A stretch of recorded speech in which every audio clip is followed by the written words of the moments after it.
Hindi po ako pabor na mag-boyfriend at girlfriend po si Cassie at Chloe. Hello, sa loob ng management, sila pa talaga. Dinaig pa nila ang Milmi na mag-4 years kasi Chloe kakapasok lang tas sila na agad. Hindi po ako pabor na mag-boyfriend and girlfriend si Cassie tsaka si Chloe.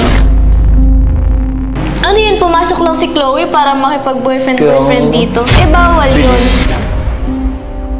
Andito sila para mag-work, ba't may pag-ganun? Para sa akin, hindi po ako pabor na maging magjowa si Cassie and Chloe dito sa loob ng Rank Management. Ang weird kasi tingnan na parang si Chloe pa talaga yung nag-propose kay Cassie. Sa sobrang tagal namin ni Mitch dito, 3 years, dinaig pa tayo, di ba?